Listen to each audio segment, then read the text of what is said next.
Hello everyone, welcome to Radhika's channel. ఈరోజు మన video వచ్చేసి దోసకాయ వడియాలండి. చాలా అంటే చాలా బాగుంటాయి. ఇవి అన్నంతో చేస్తారు. ఇవి ఎలా చేయాలనేది మనం ప్రాసెస్లోకి వెళ్ళిపోదాము. ముందుగా కుక్కర్ తీసుకొని బియ్యం తీసుకోవాలండి. నేను రేషన్ బియ్యం వాడుకుంటున్నాను. మీరు మామూలు బియ్యం అయినా వేసుకోవచ్చు. 2 గ్లాసులు బియ్యం తీసుకుంటున్నాను. శుభ్రంగా 2-3 సార్లు కడిగేసేసుకోవాలి. ఇలా శుభ్రంగా 2-3 సార్లు కడిగేసుకొని ఇందులో వాటర్ వేసుకోవాలండి. 1 గ్లాస్ బియ్యానికి 3 గ్లాసుల వాటర్ వేసుకొని మెత్తగా ఉడికించుకోవాలి. 2 గ్లాసులు బియ్యం తీసుకున్నాను కాబట్టి ఇక్కడ 6 గ్లాసుల వాటర్ వేసుకుంటున్నాను నేను. 3 విజిల్స్ వచ్చేంత వరకు ఉడికించుకోండి మెత్తగా.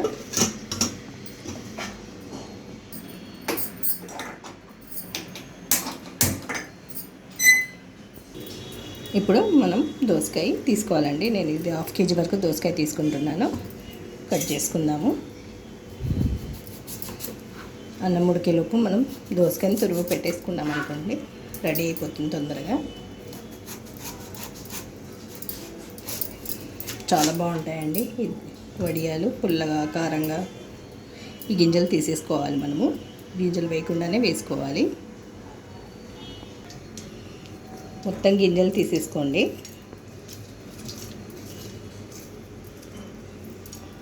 ఇలా గింజలు మొత్తం తీసేసుకోండి. ఇప్పుడు ఇంకో ముక్క కట్ చేస్తున్నాను, తురుముకోవడానికి ఈజీగా ఉంటుంది.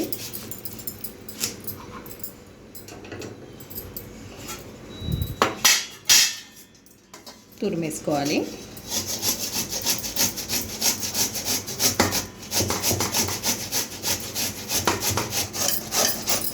మీరు ఇక్కడ తొక్క తీసుకోకుండానే గీరుకోవాలండి. మనకి గీరుకోవడానికి ఈజీగా ఉంటుంది. అందుకోసం తొక్క తీయకుండానే గీరుకోవాలి. అదే కాకుండా దోసకాయ కూడా మనం గట్టిగా ఉన్న దోసకాయ తీసుకుంటే మనకు టేస్ట్గా ఉంటుంది. మెత్తగా ఉన్న తీసుకుంటే అంత టేస్ట్గా ఉండే వడియాలు ఇలా మిగిలిపోతుంది అనమాట. మనకు తురుముకోవడానికి ఈజీగా ఉంటుంది. తోలు తీయకపోతే ఇది పడేయడమే. ఇలా తురుముకుంటా ఉండాలి, తురుముకోవాలండి. ఇప్పుడు ఈ దోసకాయ తురుగుని అన్నంలోకి వేసుకోవాలి.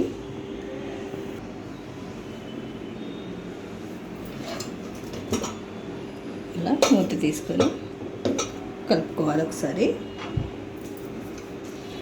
ఇలా మెత్తగా ఉడికించుకోవాలి.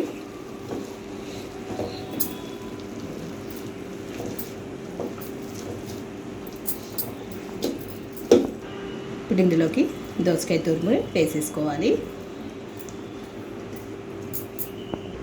ఇందులోకి రుచికి సరిపడా ఉప్పు, అలాగే 2 స్పూన్ల కారం కూడా వేసుకోండి. నేను 2 స్పూన్ల ఉప్పు వేసుకున్నాను, 2 స్పూన్ల కారం కూడా వేసుకుంటున్నాను. ఒక 1/4 టీ స్పూన్ జీలకర్ర, ఒక 2 స్పూన్ల నువ్వులు వేసుకోవాలి. ఇప్పుడు మొత్తం కలిసే విధంగా కలుపుకోవాలి.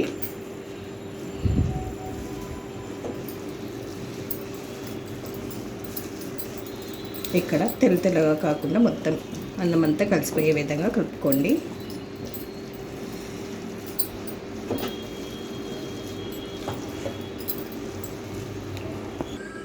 ఇలా మొత్తం కలిసే విధంగా కలిపేసుకోవాలి. చల్లారాలండి. ఇది చల్లారితే మనకు వడియాలు పెట్టుకోవడానికి ఈజీగా ఉంటుంది.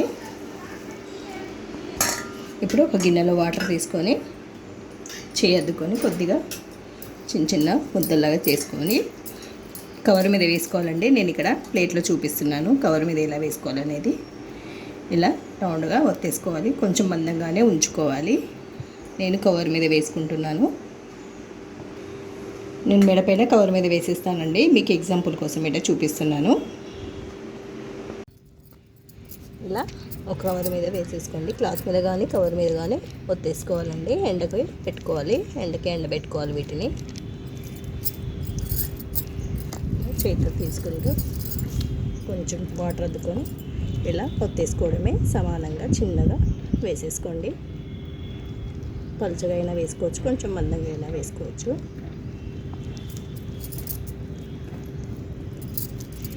చాలా ఈజీ ప్రాసెస్ అండి. చాలా టేస్టీ కూడా ఉంటాయి ఇవి.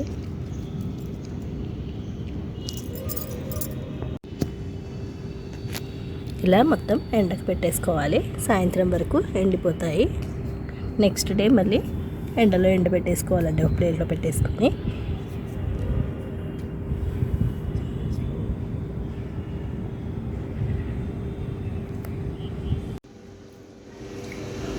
ఇలా ఉంటాయండి. మనం వేసుకున్న రోజు సాయంత్రం తిరిగేసుకోవాలి. నెక్స్ట్ డే ప్లేట్లో పెట్టుకొని ఎండబెట్టుకుంటే ఒకరోజు ఎండిపోతాయి. వీటిని ఇప్పుడు వేయించి చూపిస్తాను. ఆయిల్ పెట్టుకొని వేడి చేసుకొని వేసుకోండి. చాలా అంటే చాలా బాగుంటాయండి. పుల్లగా కారంగా చాలా టేస్టీగా ఉంటాయి. మీరు కూడా ఒకసారి ట్రై చేసి చూడండి.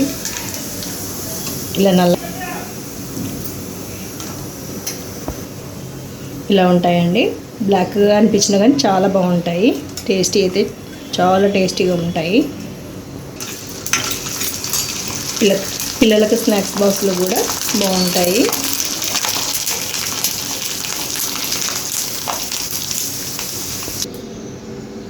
ఇదండి ఇవాల్టి దోసకాయ వడియాలు అన్నంతో చేశాను. చాలా బాగుంటాయి. మీరు కూడా ఈ విధంగా ట్రై చేసి చూడండి. ఎప్పుడు చేయకపోతే. నచ్చినట్లయితే లైక్ చేయండి, షేర్ చేయండి, కామెంట్ చేయండి. మరిన్ని వీడియోస్ కోసం సబ్స్క్రైబ్ చేసుకోండి. పక్కన ఉన్న బెల్ ఐకాన్ని క్లిక్ చేయండి. Thank you for watching. మరే వీడియోతో మీ ముందుంటాను.